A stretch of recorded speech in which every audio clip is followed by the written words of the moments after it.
ಸ್ನೇಹಿತರೆ ನಮಸ್ಕಾರ.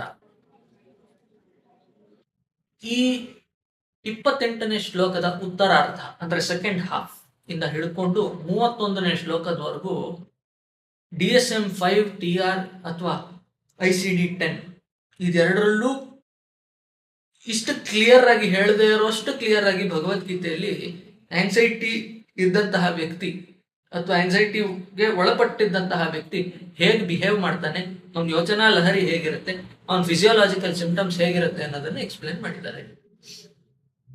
ಕೃಷ್ಣ ರಥ ತಗೊಂಡು ಹೋಗಿ ಮಧ್ಯದಲ್ಲಿ ನಿಲ್ಲಿಸ್ದ. ಎಲ್ಲಿ ನಿಲ್ಲಿಸ್ದ ಅಂದ್ರೆ ಅಲ್ಲಿ ನಿಂತ್ಕೊಂಡು ನೋಡಿದ್ರೆ ಎದುರುಗಡೆ ಫಸ್ಟ್ ಕಾಣಿಸ್ಬೇಕಾಗಿರೋದೇ ದ್ರೋಣಾಚಾರ್ಯರು, ಭೀಷ್ಮಾಚಾರ್ಯರು. ಒಬ್ರು ವಿದ್ಯೆ ಹೇಳ್ಕೊಟ್ಟವರು, ಇನ್ನೊಬ್ರು ತಾತ. ಕೃಷ್ಣ ಗೊತ್ತಿತ್ತು ಈ ರೀತಿ ಆಗತ್ತೆ ಅಂತ, ಆದ್ರೂ ತಗೊಂಡೋಗಿ ಅಲ್ಲೇ ನಡೆಸ್ದ. ಸ್ವಲ್ಪ ಆಚೆ ಈಚೆ ಕಣ್ಣು ಹಾಯಿಸ್ದ. ಅರ್ಜುನ ನೋಡಿದ್ರೆ ಅವ್ರ ಸೋದರ ಮಾವಂದ್ರು ಎಲ್ಲರೂ ಕಾಣಿಸಿದ್ರು, ಅವ್ರ ಸ್ನೇಹಿತರು ಕಾಣಿಸಿದ್ರು, ಜೊತೆಗೆ ಸಹಪಾಠಿಗಳು ಮತ್ತೆ ಶಲ್ಯ ಕಾಣಿಸ್ತಾ, ಈ ರೀತಿಯಾದಂತಹ ಎಷ್ಟೋ ಜನ ರಾಜರು ಕಾಣಿಸ್ತಾರೆ. ಅಲ್ಲಿವರೆಗೂ ಹುಮ್ಮಸ್ಸಿತ್ತು ಅರ್ಜುನನಿಗೆ. ನಾನು ಎಲ್ಲರನ್ನು ಈ ಗಾಂಡೀವದಿಂದ ಕೊಂದು ಹಾಕ್ಬಿಡ್ತೀನಿ, ನಾನು ಯಾರ್ಯಾರನ್ನು ಕೊಲ್ಲಬೇಕು, ಆ ದುರ್ಯೋಧನನ್ನು ಸಪೋರ್ಟ್ ಮಾಡ್ಲಿಕ್ಕೆ ಬಂದಿರೋರು ಯಾರ್ಯಾರು ಅವರು ನೋಡ್ಬೇಕು ನಡಿ ಅಂತ ಹೇಳಿದವನು.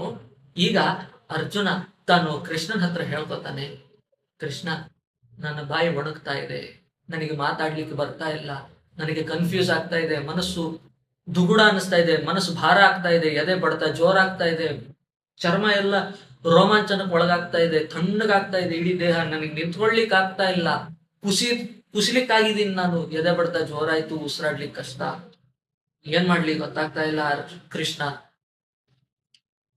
ಇವ್ರನ್ನೆಲ್ಲ ಸಾಯಿಸ್ಬಿಟ್ಟು ನಾನು ಈ ರಾಜ್ಯಕ್ಕೆ ರಾಜ ಆಗ್ಬೇಕಾ? ಇದರಲ್ಲಿ ನನಗೇನು ಅರ್ಥನೇ ಕಾಣಿಸ್ತಿಲ್ವಲ್ಲ ಅಂತ ಹೇಳ್ತಾನೆ. ಸ್ನೇಹಿತರೆ, ನನ್ನ ಎಕ್ಸ್ಪೀರಿಯನ್ಸ್ ನಲ್ಲಿ ಕೂಡ, ಕೌನ್ಸಿಲಿಂಗ್ ಮತ್ತೆ ಸೈಕೋಥೆರಪಿ ನೀಡುವಂತಹ ಎಕ್ಸ್ಪೀರಿಯನ್ಸ್ ನಲ್ಲಿ ಕೂಡ ಒಂದು ವಿಚಾರ ಏನಂದ್ರೆ ಅಬ್ಸರ್ವ್ ಮಾಡಿರೋದು, ಮನಸ್ಸಿಗೆ ಪ್ರಶ್ನೆಗಳನ್ನ ಹುಡುಕುವ ಸಾಮರ್ಥ್ಯ ಇದೆ. ಬುದ್ಧಿಗೆ ಆ ಪ್ರಶ್ನೆಗೆ ಅರ್ಥ ಹುಡುಕುವ ಸಾಮರ್ಥ್ಯವನ್ನ ನಾವು ಗಳಿಸ್ಕೋಬೇಕು. ಯಾವಾಗ ಬುದ್ಧಿಗೆ ಆ ಶಕ್ತಿ ಇರೋದಿಲ್ಲ ಅವಾಗ ಈ ಕನ್ಫ್ಯೂಷನ್ ಇರುತ್ತೆ. ಈ ಕನ್ಫ್ಯೂಷನ್ ಅಲ್ಲೇ ಒಂದು ಮನಸ್ಸನ್ನ ಬಿಟ್ಬಿಟ್ವಿ ನಾವು ಅಂದ್ರೆ ಅದು ಆತಂಕಕ್ಕೊಳಗಾಗತ್ತೆ, ಇಲ್ಲದಿದ್ರೆ ದುಃಖಕ್ಕೊಳಗಾಗತ್ತೆ, ಇಲ್ಲಾಂದ್ರೆ ಭಯಕ್ಕೊಳಗಾಗತ್ತೆ.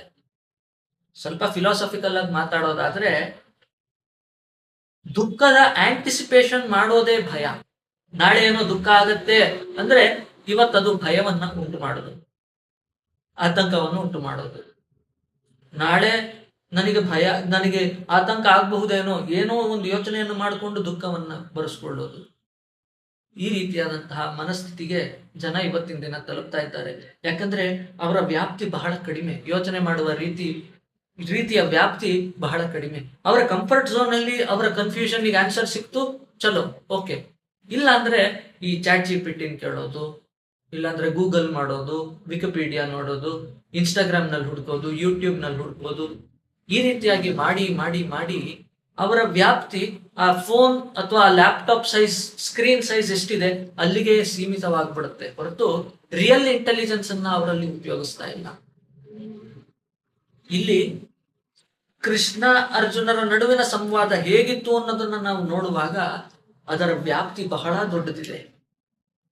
ಅದೇ ಆರ್ಟಿಫಿಷಿಯಲ್ ಇಂಟೆಲಿಜೆನ್ಸ್ ಅನ್ನ ಕೇಳಿದಾಗ ನಾವ್ ಏನ್ ಕೇಳ್ತೀವಿ ಅಷ್ಟಕ್ಕೆ ಮಾತ್ರ ಅದು ಉತ್ತರ ಕೊಡ್ತದೆ.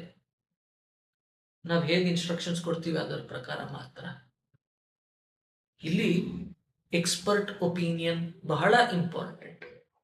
ಅಥವಾ ನಿಮಗೆ ಆತಂಕ ಆಗ್ತಿದೆ ಅಂತ ಸಂದರ್ಭದಲ್ಲಿ ಇಲ್ಲಿ ಹೇಗೆ ಅರ್ಜುನ ಕೃಷ್ಣನ ಹತ್ರ ಹೋಗಿ ಮಾತಾಡ್ದ, ಆತರ ನೀವು ನಿಮ್ ಬೆಸ್ಟ್ ಫ್ರೆಂಡ್ ಹತ್ರ ಹೋಗಿ ಮಾತಾಡ್ಕೊಳ್ಳಿ. ಅವರು ಅದರ ಅಡ್ವಾಂಟೇಜ್ ತಗೊಳ್ಳಿಲ್ಲ ಅಂದ್ರೆ, ಅಥವಾ ನಿಮ್ಗೆ ಆ ನಂಬಿಕೆ ಇತ್ತು ಅಂದ್ರೆ ಮಾತ್ರ. ಇಲ್ಲಾಂದ್ರೆ ಯಾವ್ದಾದ್ರೆ ಎಕ್ಸ್ಪರ್ಟ್ ಒಪಿನಿಯನ್ ತಗೊಳ್ಳಿ. ನಿಮ್ಮ ಡಾಕ್ಟರ್ ಹತ್ರ ಹೋಗಿ ಮಾತಾಡಿ, ನಿಮ್ಮ ಗುರುಗಳ ಹತ್ರ ಹೋಗಿ ಮಾತಾಡಿ, ಅಥವಾ ಯಾವ್ದಾದ್ರೆ ಸೈಕಾಲಜಿಸ್ಟ್ ಹತ್ರ ಹೋಗಿ. ಸಮಸ್ಯೆಗೆ ಪರಿಹಾರವನ್ನು ಹುಡುಕೊಂಡು ಹೊರತು ನಮ್ಮ ಆತಂಕಕ್ಕೆ ಒಂದು ತಿಲಾಂಜಲಿ ಇಡ್ಲಿಕ್ಕೆ ಸಾಧ್ಯ ಆಗೋದಿಲ್ಲ ಸ್ನೇಹಿತರೆ. ಇಷ್ಟಕ್ಕೆ ಮುಗಿಲಿಲ್ಲ. 32ನೇ ಶ್ಲೋಕದಿಂದನೂ ಮುಂದೆ ನನ್ ಗಾಂಡೀವ ನನ್ನ ಕೈಯಿಂದ ಜಾರ್ತಾ ಇದೆ ಅಂತೆಲ್ಲ ಹೇಳ್ತಾನೆ. ಏನಿದೆ ಅಂತ ಮುಂದಿನ ವಿಡಿಯೋದಲ್ಲಿ ನೋಡೋಣ ಅಂತ ಹೇಳ್ತಾ ಈ ವಿಡಿಯೋ ಇಲ್ಲಿಗೆ ಮುಗಿಸ್ತಾ ಇದ್ದೀನಿ ಸ್ನೇಹಿತರೆ. ನಮಸ್ಕಾರ.